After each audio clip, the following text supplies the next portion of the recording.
अस्सलामुअलैकुम दोस्तों, मैं हूं मिस्टर राव और ये है राव वॉइस चैनल।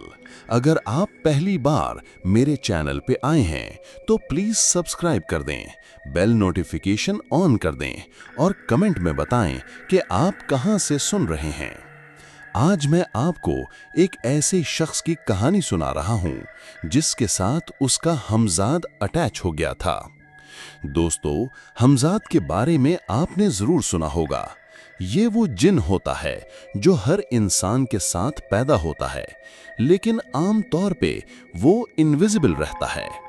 लेकिन कभी-कभी कुछ लोगों के साथ अजीब वाकयात होते हैं और उनका हमजाद नजर आने लग जाता है। आज की कहानी दिल्ली के एक कॉलेज स्टूडेंट अर्जुन की है। अर्जुन एक आम सा लड़का था जो दिल्ली यूनिवर्सिटी में इंजीनियरिंग कर रहा था। वो हॉस्टल में रहता था और उसकी जिंदगी बिल्कुल नॉर्मल थी। पढ़ाई, दोस्तों के साथ टाइम पास और घर जाने का इंतजार। लेकिन एक दिन उसकी जिंदगी बिल्कुल बदल गई। अक्टूबर का महीना था और दिल्ली में ठंडी शुरू हो रही थी। अर्जुन अपने रूम में लेट नाइट पढ़ रहा था। तभी उसे लगा जैसे कोई उसे देख रहा है। उसने मुड़ के देखा, लेकिन रूम में कोई नहीं था। उसका रूममेट रोहित ऑलरेडी सो रहा था। अर्जुन ने सोचा कि शायद थकावट की वजह से ऐसा लग रहा है। वो फिर से पढ़ाई में बिजी हो गया। लेकिन कुछ देर बाद उसे फिर लगा कि कोई प्रेजेंस है रूम में। इस बार उसने ध्यान से देखा और मिरर में एक शैडो नजर आई जो उसके पीछे खड़ा था। अर्जुन की सांस फूल गई।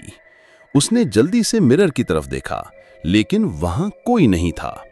उसने सोचा कि शायद उसकी आंखें ट्रिक कर रही हैं। वो सो गया, लेकिन उस रात उसे अजीब सपने आए। सपने में वो देख रहा था कि कोई उसकी तरह दिखने वाला शख्स उसके सामने खड़ा है। अगले दिन अर्जुन कॉलेज गया तो उसके दोस्त विकास ने कहा, यार तू ठीक तो है ना? तेरा चेहरा बिल्कुल पले लग रहा है। अर्जुन ने कहा कि वो ठीक है, बस नींद कम आई है रात को। लेकिन सच ये था कि उसकी तबीयत बिल्कुल ठीक नहीं थी। कॉलेज से वापस आते टाइम अर्जुन को लगा जैसे कोई उसके साथ साथ चल रहा है। उसने पीछे मुड़ के देखा, लेकिन वहां कोई नहीं था। बस नॉर्मल लोग थे जो अपने काम में बिजी थे। लेकिन अर्जुन को लगातार लगा कि कोई उसको फॉलो कर रहा है। हॉस्टल में वापस आने के बाद अर्जुन ने अपने बेस्ट फ्रेंड राज को कॉल किया, जो मुंबई में रहता था। उसने राज को सब कुछ बताया। राज ने कहा, यार तू स्ट्रेस में है, थोड़ा ब्रेक ले, घर चला जा। लेकिन अर्जुन को लगा कि ये सिर्फ स्ट्रेस नहीं है। रात के टाइम जब अर्जुन वॉशरूम गया तो देखा कि मिरर में दो रिफ्लेक्शंस नजर आ रही हैं। एक उसकी अपनी और दूसरी बिल्कुल उसकी जैसी, लेकिन थोड़ा डिफरेंट। दूसरी रिफ्लेक्शन का एक्सप्रेशन बिल्कुल अलग था। वो हंस रहा था जबकि अर्जुन डर रहा था। अर्जुन ने जल्दी से मिरर से बाहर आने की कोशिश की, लेकिन दरवाजा नहीं खुला। उसने जोर लगाया, लेकिन दरवाजा जैसे जाम हो गया था। तभी उसने मिरर में देखा कि दूसरी रिफ्लेक्शन अब उसकी तरफ आ रही है, मिरर के अंदर से। अर्जुन चिल्ला रहा था, हेल्प हेल्प, लेकिन कोई उसकी आवाज सुन नहीं रहा था। तभी अचानक दरवाजा खुल गया और वो बाहर भाग गया। उसका रूममेट रोहित सो रहा था और उसे कुछ पता नहीं चला। अगले दिन अर्जुन ने इंटरनेट पर रिसर्च की तो उसे पता चला कि ये हमजाद का केस हो सकता है। उसने एक लोकल इमाम साहिब से कांटेक्ट किया जो ऐसे केसेस हैंडल करते थे। इमाम साहब ने कहा कि उससे मिलना होगा। इमाम साहब ने अर्जुन से कहा, बेटा तुम्हारा हमजाद एक्टिवेट हो गया है।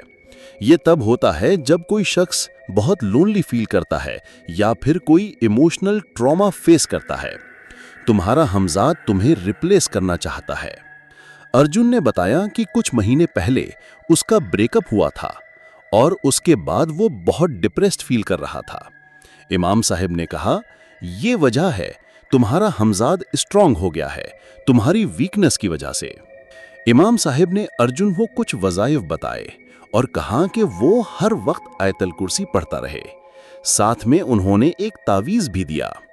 लेकिन इमाम साहिब ने वार्निंग दी कि अगर हमजाद और स्ट्रांग हो गया तो वो अर्जुन की आइडेंटिटी स्टील कर सकता है। उस रात अर्जुन वज़ाइफ पढ़ रहा था तो अचानक उसका फोन रिंग किया। कॉलर आईडी में उसका अपना नाम शो हो रहा था।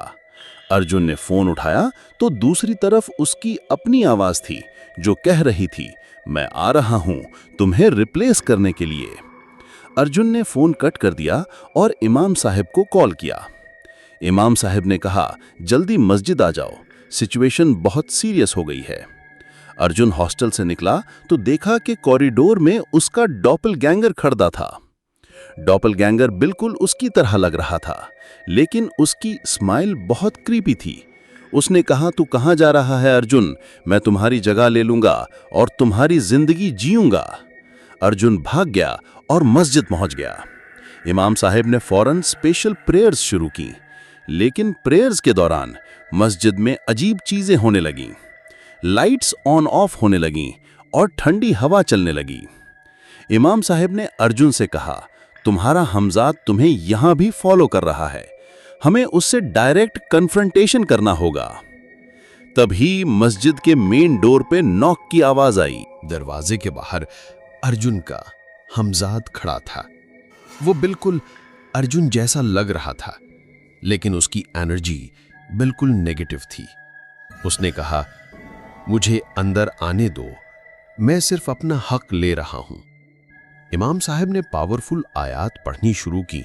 हमजाद चिल्ला रहा था और कहता था, तुम मुझे रोक नहीं सकते, मैं उसका हिस्सा हूं, मैं उसका हक हूं।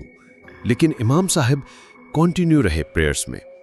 अचानक मॉस्क में बहुत तेज लाइट आई और हमजाद की चीखें बंद हो गईं।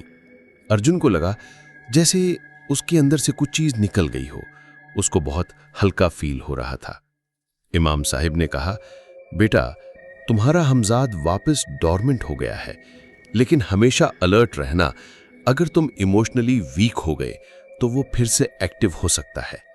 अर्जुन ने अपनी लाइफ कंप्लीटली चेंज कर दी। उसने रेगुलर नमाज पढ़ना शुरू की, मेडिटेशन किया और पॉजिटिव एक्टिविटीज में बिजी रहने लगा। उसने कभी भी अकेला रहना अवॉइड किया। लेकिन दोस्तों, कहानी यहां खत्म नहीं होती। कुछ महीनों बाद जब अर्जुन घर गया तो उसकी अम्मी ने बताया कि नेबरहुड में लोग कह रहे थे कि उन्होंने अर्जुन को मल्टीपल जगहों पे सेम टाइम पे देखा है।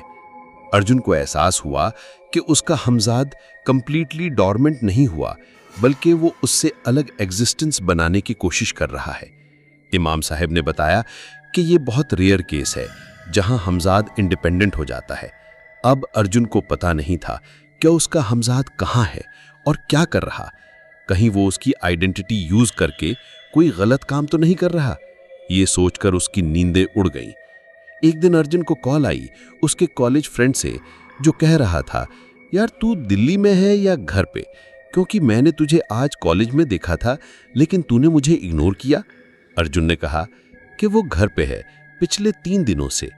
अर्जुन को समझ आ गया कि उसका हमजाद अब उसकी पैरेलल लाइफ जी रहा है। वो जल्दी से दिल्ली वापस गया और इन्वेस्टिगेशन शुरू की। उसने पता किया कि हमजाद कॉलेज जा रहा है, उसके नाम पे क्लासेस अटेंड कर रहा है और दोस्तों से बातचीत कर रहा है। सबसे बुरी बात यह थी कि हमजाद का बिहेवियर बिल्कुल डिफरेंट था। वो बहुत रूड था और उसकी वजह से अर्जुन के सारे फ्रेंड्स उससे नाराज हो रहे थे। अर्जुन ने इमाम साहब से फिर कांटेक्ट किया। इमाम साहब ने कहा, बेटा, ये बहुत खतरनाक सिचुएशन है। तुम्हारा हमजाद अब तुम्हारी आइडेंटिटी स्टील कर चुका है। उसे स्टॉप करना होगा, वरना वो कंप्लीटली तुम्हारी जगह ले लेगा। इमाम साहब ने बताया कि इसके लिए डायरेक्ट कन्फ्रंटेशन करना होगा हमजाद के साथ। तुम दोनों को सेम प्लेस पे होना होगा और फिर हमें पावरफुल एग्जॉर्सिज्म करनी होगी। प्लान ये था कि अर्जुन अपने हॉस्टल रूम में वेट करेगा और जब हमजाद वापस आएगा तो इमाम साहब और उनके फेलो स्कॉलर्स रेडी रहेंगे। ये बहुत रिस्की प्लान था, लेकिन कोई और ऑप्शन नहीं था। उस रात अर्जुन रूम में वेट कर रहा था। इमाम साहब और 3 और स्कॉलर्स बाहर कॉरिडोर में छुपे हुए थे। रात के 12 बजे रूम का डोर खुला और हमजाद अंदर आया। हमजाद ने अर्जुन को देखा तो वो स्माइल किया, एक इविल स्माइल। उसने कहा, तुम यहां क्या कर रहे हो? ये तो मेरा रूम है, मैं हूं अर्जुन। अर्जुन ने कहा, नहीं, मैं हूं असली अर्जुन, तुम सिर्फ मेरा हमजाद हो।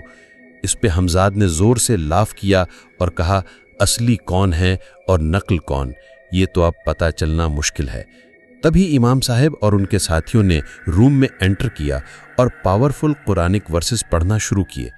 रूम में बहुत तेज लाइट आई और हमजाद चिल्लाने लगा। हमजाद कह रहा था, तुम मुझे डिस्ट्रॉय नहीं कर सकते, मैं उसका हिस्सा हूं, मैं उसके बिना नहीं मिट सकता। लेकिन इमाम साहब कंटिन्यू रहे पावरफुल दुआस के साथ। अचानक रूम में बहुत स्ट्रांग विंड चलने लगी और हमजाद की फॉर्म ब्लर होने लगी। वो कह रहा था, अगर तुम मुझे खत्म करोगे तो अर्जुन का एक हिस्सा हमेशा के लिए मर जाएगा। इमाम साहब ने अर्जुन से कहा, बेटा, तुम्हें ये डिसाइड करना होगा, ये रिस्क लेना चाहते हो या नहीं। अर्जुन ने कहा, हाँ, मैं ये रिस्क लेने के लिए रेडी हूं। फाइनल प्रेयर्स के साथ हमजाद की स्क्रीमिंग बहुत तेज हो गई और फिर अचानक सब कुछ क्वाइट हो गया। रूम में सिर्फ अर्जुन और स्कॉलर्स थे। हमजाद कंप्लीटली डिसअपियर हो गया था। इमाम साहब ने कहा, बेटा, तुम्हारा हमजाद अब परमानेंटली डॉर्मेंट हो गया है, लेकिन याद रखना, तुम्हारा इमोशनल और स्पिरिचुअल बैलेंस मेंटेन करना होगा, वरना ये फिर से हो सकता है। अर्जुन की लाइफ वापस नॉर्मल हो गई, लेकिन वो हमेशा अलर्ट रहता और रेगुलर प्रेयर्स पढ़ता। उसने कभी भी लोनलीनेस या डिप्रेशन को अपने ऊपर हावी नहीं होने दिया। दोस्तों, ये कहानी हमें सिखाती है कि हमारे अंदर पॉजिटिव और नेगेटिव दोनों एनर्जीज होती हैं। अगर हम स्पिरिचुअली वीक हो जाते हैं तो ये नेगेटिव एनर्जीज हावी हो सकती हैं। हमजाद सिर्फ एक सुपरनैचुरल एंटिटी नहीं है, बल्कि ये हमारे अंदर की डार्क साइड की रिप्रेजेंटेशन है।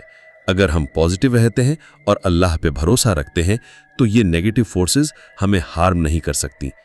अगर आपको कभी भी ऐसा लगा कि कोई इनविजिबल प्रेजेंस आपके साथ है या आपने अपना रिफ्लेक्शन डिफरेंट देखा है, तो फौरन किसी रिलीजियस स्कॉलर से कांटेक्ट करिए और रेगुलर प्रेयर्स पढ़िए। दोस्तों, अगर आपको ये हमजाद की कहानी पसंद आई तो प्लीज़ लाइक करिए, सब्सक्राइब करिए राव वॉइस चैनल को और बेल नोटिफिकेशन ऑन कर दीजिए। कमेंट में बताइए कि आपका कोई ऐसे पर्सनल एक्सपीरियंस है तो शेयर करिए। मैं अगले एपिसोड में और भी स्पाइन चिलिंग कहानी लेकर आऊँगा। तब तक के लिए अल्लाह हाफिज और हमेशा पॉजिटिव रहिए।